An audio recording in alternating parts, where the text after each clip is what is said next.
I'm Carol Cohn, and welcome to Purpose 360, the podcast that unlocks the power of purpose to ignite business and social impact. In today's conversation, we're joined by Alison Lewis, Chief Growth Officer of Kimberly-Clark. Alison calls herself a born and bred CPG careerist. She started out at Kraft Heinz, then spent many years at Coca-Cola, then went on to J&J. And now she got lured to Kimberly-Clark. And why? Well, she said it was because of the culture, because their employees had this amazing spirit and commitment to each other and to their purpose. And their purpose, better care for a better world. She'll talk about having leadership be vulnerable and then taking the time to reach out to each and every single employee in the organization. She'll also talk about Menstrual Hygiene Day, one of the key purpose areas that they focus on for their many feminine hygiene products. Let's get started.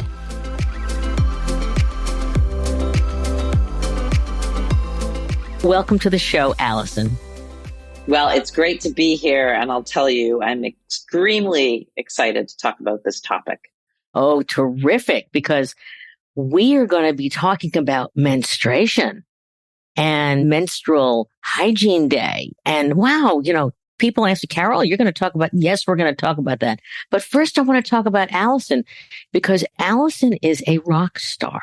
So Alison, can you tell us a little bit about what is a Chief Growth Officer? Yeah, I'd love to talk about that, because at the end of the day, while I have a over 30-year career that's steeped in marketing and brand management, at the end of the day, the role of marketing and brand management in my mind has always been about driving growth.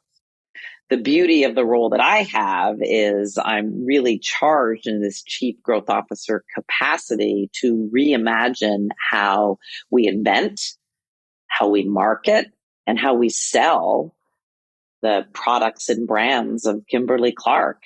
And that's a pretty exciting place to be, and a pretty big remit, and one where I feel like we're making lots of progress every day.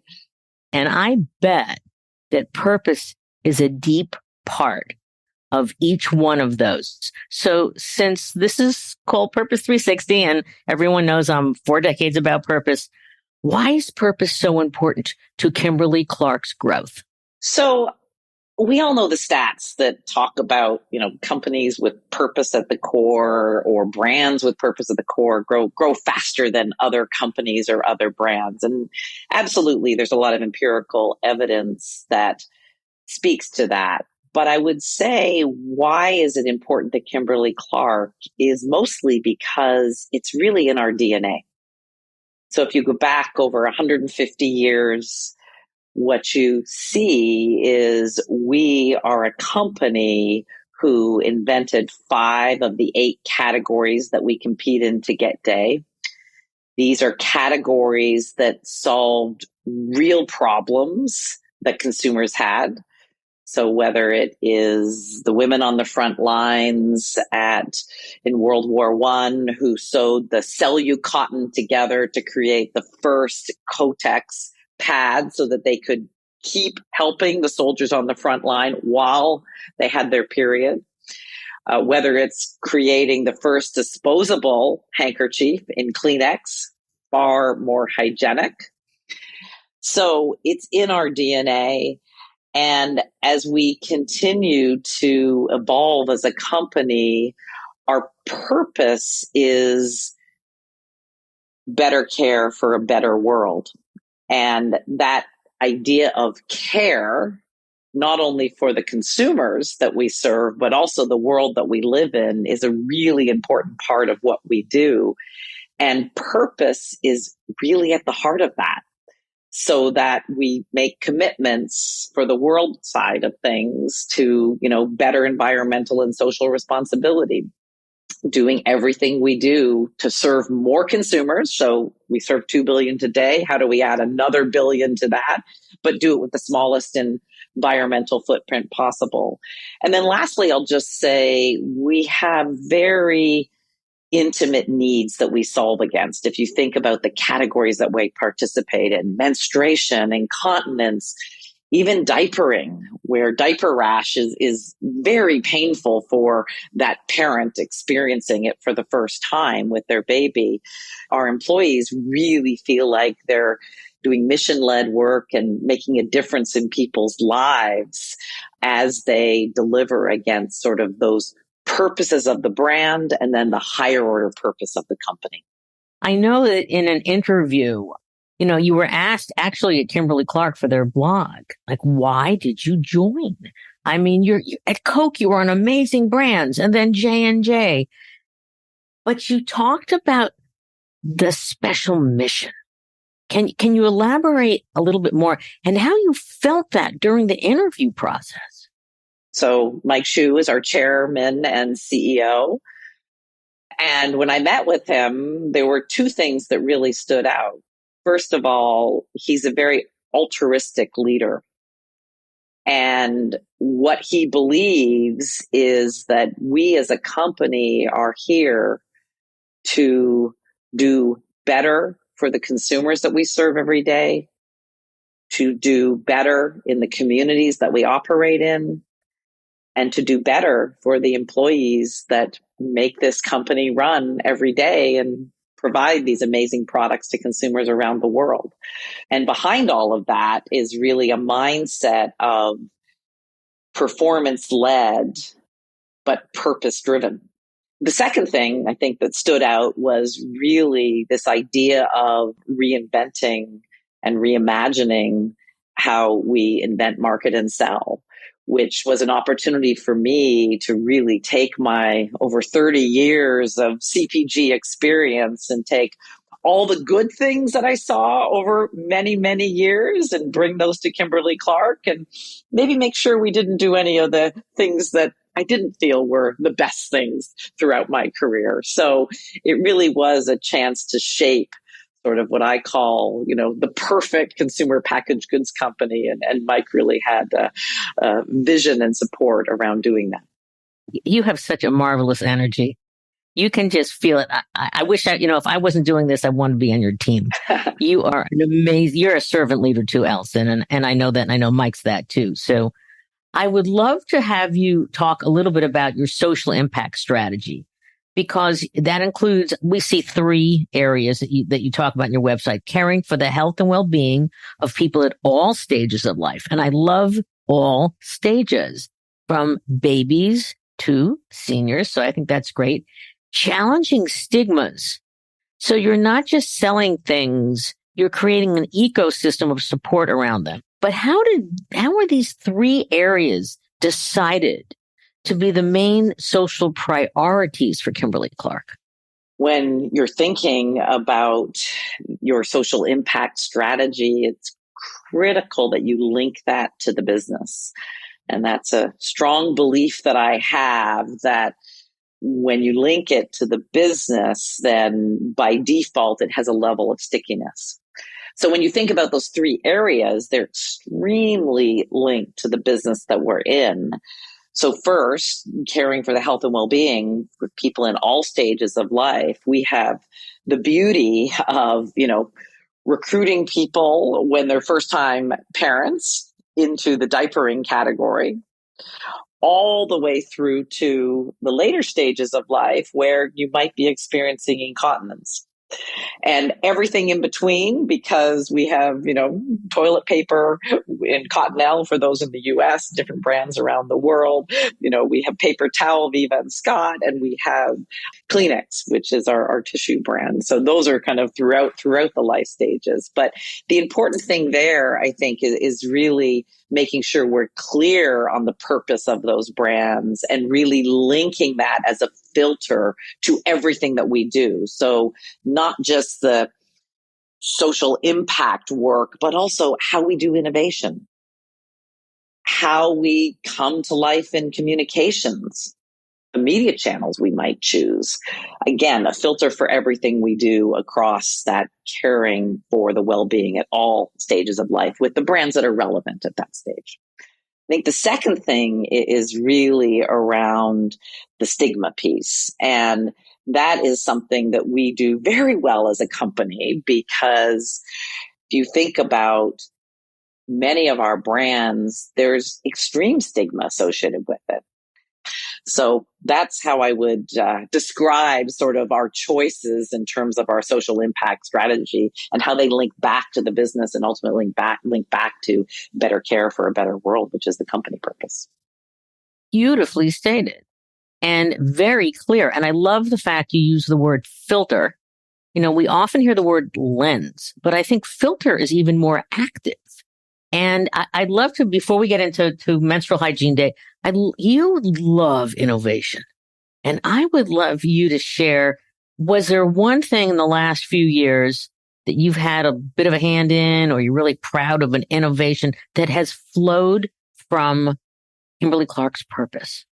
Most of our innovation will flow from the actual brand purpose. It ladders up to the Kimberly-Clark purpose, but I can use feminine care just as a great example. So one of our great successes around the world, and in fact, we've just launched something similar into the US, is our Kotex antibacterial line of liners or pads. This is something that is an unmet need and an unarticulated need that consumers have, which is they really are concerned about odor, they're concerned about bacteria, and in providing an extension that delivers against that, it's something that has been quite successful in our portfolio. The US just actually launched a charcoal version of that, which really works hard against odor, which is a perceived need of consumers. And so the charcoal neutralizes that odor. So I think that's a great example of working through that lens of never letting a period get in the way of her progress and really addressing the concerns of consumers head on, whether they're real or perceived. They're very important. So let's talk about Menstrual Hygiene Day. So what's going to happen this year? And how have you continued to, again, we'll use the word innovate over the years? And then how global is it? Menstrual Hygiene Day is something that we've been very actively a part of since 2020. We partnered with Wash U, who is driving this around the world. And we've done various things related to Menstrual Hygiene Day, whether that's a Facebook Live feed that we've done with a, panel interview with a number of experts in the industry, all the way through to different, things we've done in local markets. The wearing of the menstrual hygiene bracelet is something that we've done and got our employees to do and promote through social media. And it really is just a day, one day when we can all come together across various industries, across various, nonprofit organizations, and really, promote Menstrual Hygiene Day and elimination of stigmas. For this year, we're doing a lot of activity around very educational memes and GIFs that get out the message around the stigmas that exist out there, and we'll promote that heavily through social media. So again, while it is only one day, and the reality is we have to fight period stigma 365 days a year, it is a moment when we can raise the flag, we can all shout a little bit louder, and hopefully bring a few more advocates on to drive towards a world where stigma doesn't exist. And you're so wise in that you don't just do the day, which so many other companies do. They send out the press release like, why doesn't people know what we stand for? You have your wonderful Kotex She Can Initiative. And that's really extensive. So if you could talk about that, that would provide a lot of inspiration for our listeners. The She Can Initiative is one of the sort of activation corridors for purpose that we have through our Kotex or You by Kotex brand around the world. And, again, it all flows from sort of how do we continue to eliminate and reduce the stigmas, because we know that so many girls around the world still suffer from stigma associated with periods. And so the She Can Initiative does a number of things, whether it is supporting the women in South Africa related to linking up with a celebrity rap singer who writes a song about stigma, and that rap song makes the top 20, whether it is supporting a soccer team in Saudi Arabia, women's soccer team in Saudi Arabia, whether it is in other parts of Asia, providing some money from an entrepreneurial startup standpoint for women-owned businesses. Or, one of the things we did that I loved in Brazil as part of the World Cup is, I don't know if you recall, but this World Cup was the first time there was a woman referee as part of the referee staff for the World Cup. And so we brought back a story from Brazil where a woman by the name of Lia Campos was actually in 1967 the first woman referee, not on the World Cup stage, but she had to overcome significant bias and significant stigma. Like, what happens when you're on your period, when you're out there refereeing a game? And we brought back that story as a way to connect and link. So these are the types of things we do to, again, really just amplify the voice of Kotex and the voice of better care for a better world from an overall company standpoint, linked back to Kotex. And you're also gutsy in your marketing because, in the olden days, it was this kind of fake fluid that was used. And then you started upping the game in that. Was that a hard decision to make? And can you explain to our listeners what the new fluid looked like? We very often find ourselves in dialogues around all those bodily functions that people maybe don't openly talk about. But if you want to make it real, you need to not pour blue liquid on a pad. You need to pour red liquid on a pad. And we do the same actually with our incontinence brands. We don't pour blue liquid on the pad. We pour yellow liquid on the pad because it is about making it real. It is about leaning into reality. And it is about, proper dialogue around these things that really are completely normal and that we all experience in some way, shape, or form. I'm curious about when you bring in new marketers or analysts or anybody that's touching the product, communications, have they all come over to the side of it's got to be real, it's got to be authentic, it's got to be, purposeful, or do they have to learn that? I feel like that's one of the reasons that employees join Kimberly-Clark, that it really is an amazing culture. And I think what they feel from day one is that we are a company about making a difference. I think through osmosis, they feel sort of the mission-oriented mindsets of the employees. And I think it comes from the core of what we really do best as a company, which is we have amazing science and amazing technology. So taking that science and then recognizing the difference that can make in consumers' lives is something that they'll feel pretty quickly. And then the key thing is, if you think about my area of the business, it's how do we translate that into a way that really connects with the consumers, from the top of the funnel all the way down to the bottom of the funnel.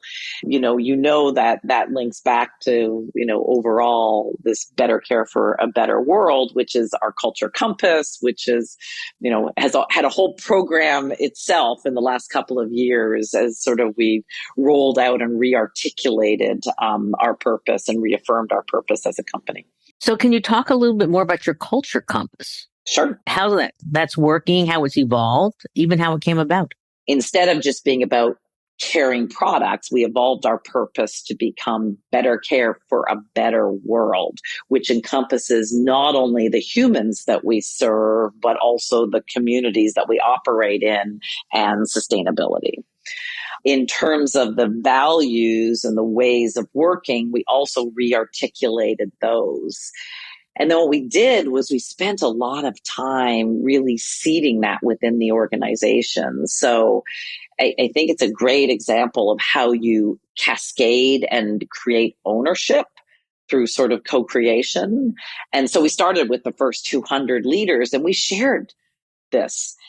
And the important thing of how we shared it was we ourselves talked about our own personal purposes and how that linked to why we were here. And then we had them talk about it in the top 200 leader meeting. And then we had them replicate that as they rolled it down throughout the organization. So we were able to get to over 40,000 employees through a cascading approach where everybody talked about not only what the company purpose meant to them, but also how that linked to their personal purpose. And I think that links back to our earlier conversation in terms of very mission-led employees, because when you're linking your personal mission to the company mission, wow, that's a pretty powerful thing. I love that you said that, because that is the great unlock. And, whether it's Paul Pullman or Hubert Joly or others just talking about, it's the linking of the company purpose to the personal purpose. Can you answer a little bit more or just shine some light on any ways that you have done that? Part of it is talking about it and being vulnerable ourselves as leaders. Each of the ELT members talked about their personal purpose.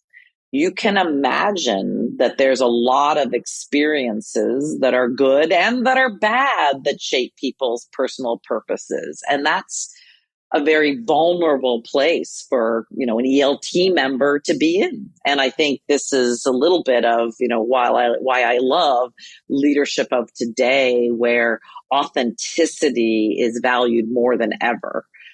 And so I think that's the first thing is being vulnerable.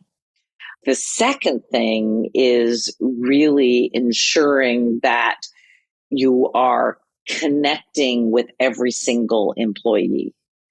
And we spent a lot of time talking about it. So that's very important. It's also not a point in time. So you have to continue those dialogues. And so creating forums where you can continue those dialogues is also a very, very important part. And we have something called Caring Conversations, which the human resources organization created. And, leaders are encouraged to have these caring conversations at various moments throughout the year. And those caring conversations are skip level. So when I have a caring conversation within my organization, I'm not doing it with my direct reports. I spend a lot of time with the direct reports. That's not who I need to have the caring conversation with. I go all the way down in my organization, skip level to hear what's on their minds. How are they feeling about our culture? How are they feeling about our work? What sort of gaps exist? So that's another important tool where you make this an ongoing thing. I can't leave before we talk about Toilets Change Lives and the Toilet Coalition and what you've done there, because you've got some big, bold goals around the globe.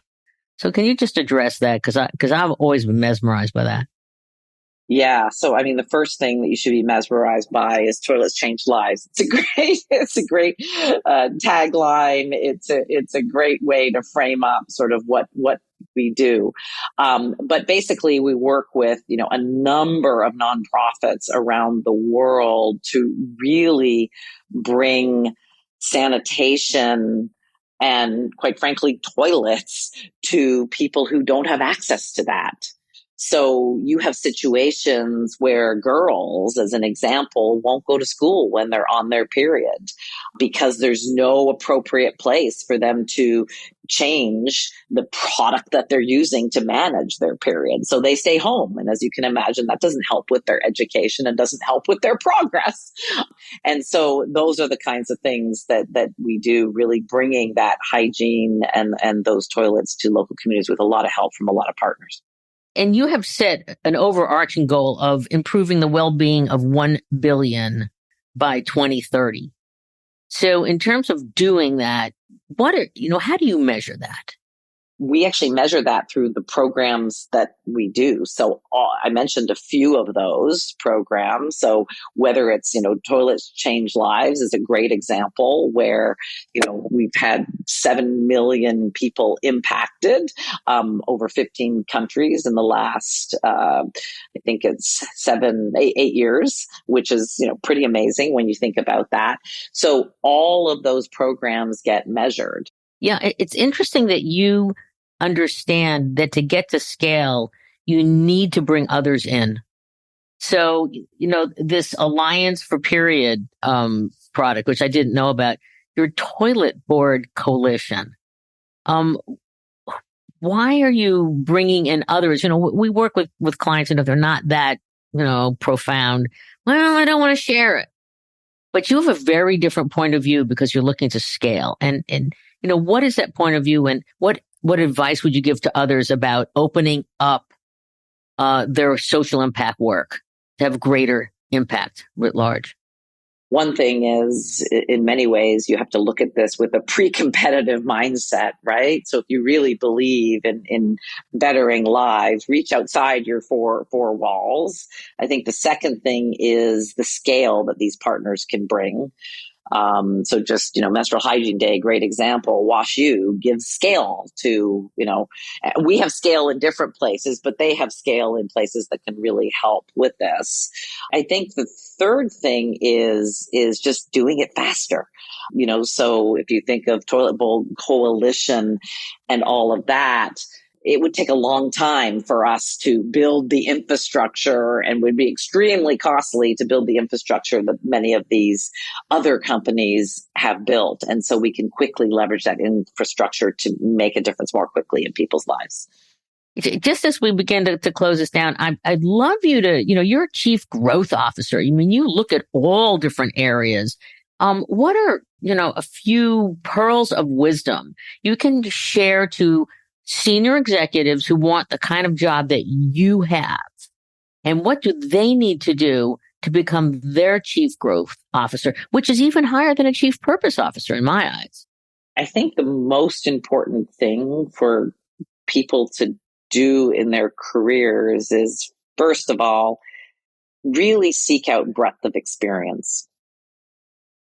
And I've been very fortunate through my career to sort of zigzag a lot. I have a heart and soul in marketing and brand management, but I've done sales roles, I've done operations roles, I've done general manager roles, and that makes you smarter and allows you to bring all the pieces together. So when you think about the role I'm in today, it's a beautiful culmination of everything I've learned over many, many, many years related to inventing, marketing, and selling. I wouldn't have had that, day one when I started my career, but I was very fortunate to be able to sort of career path myself to get that diversity of experience. The second thing I always tell people is take risks and chances.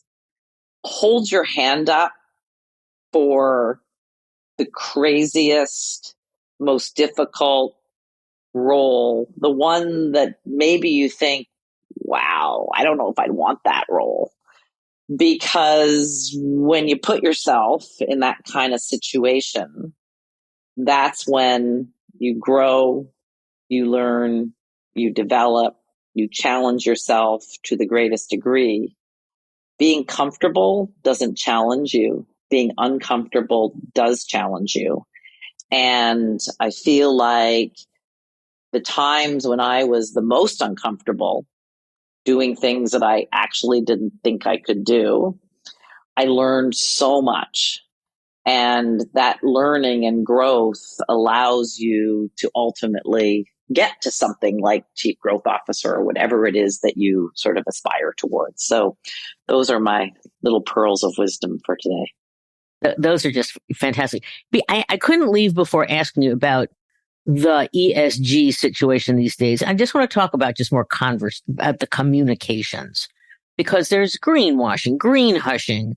What do we call it? This or that.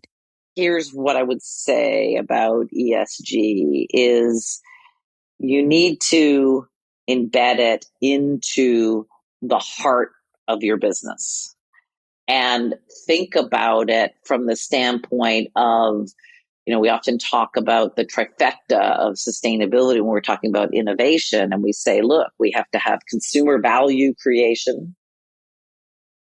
We have to have something that ultimately has a business case associated with it for the business. And then the final thing is that it has to have a sustainability element. And so if you really try to set the standard against delivering against all three of those, that's when ESG is embedded into everything you're doing. That is critical. Those things really tie back to, being authentic in setting your goals and, being authentic in using the elements of ESG in terms of how you run the business every day. No one has ever said to me about embedded into the heart. They say make sure it's aligned, et cetera, but you are embedding it into the heart. And so, what's funny about Kimberly-Clark? You guys, you have Midwest humble. Yes, we do. When I worked you in, way back when was Casey at its best in 1997, you were always humble. So in closing, Alison Lewis, what would you like to just share? We haven't shared about either your role or purpose or just, another pearl of wisdom, anything just in conclusion, because this is a great conversation. Yeah. Well, I'd say, first of all, on your humble comment, I'll just say we do prefer to walk the talk versus talk the talk. You do. You I think that do. links back to your ESG comment as well.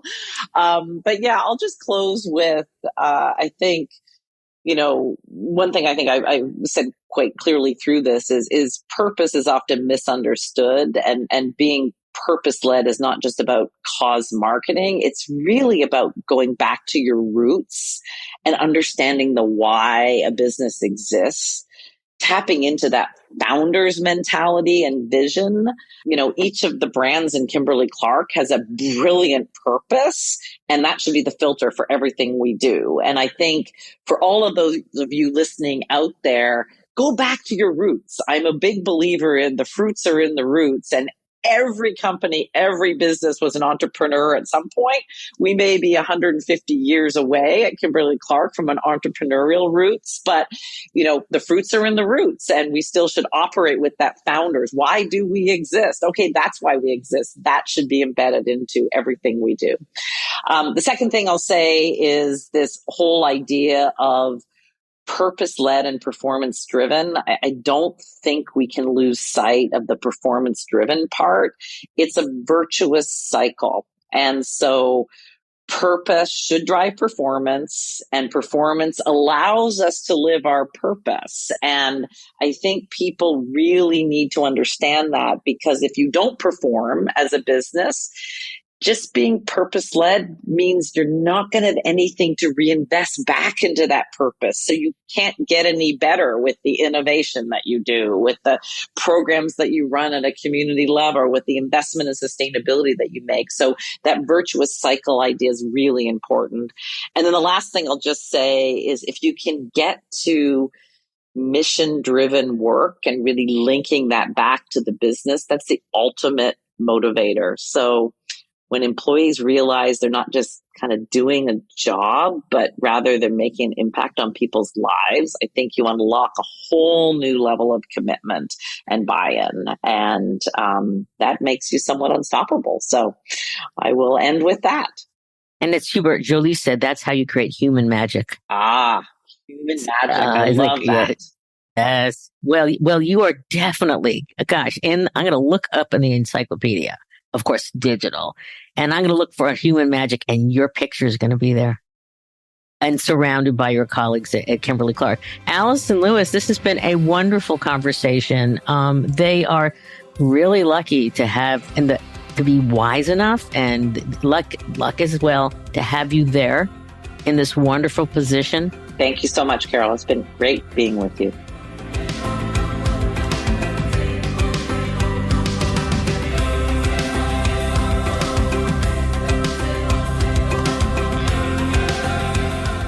This podcast was brought to you by some amazing people, and I'd love to thank them.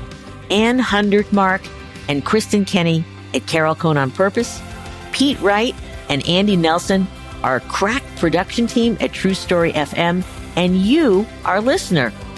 You know, we love hearing from you, so please give us feedback. Let us know names of people you'd like to hear on a future episode.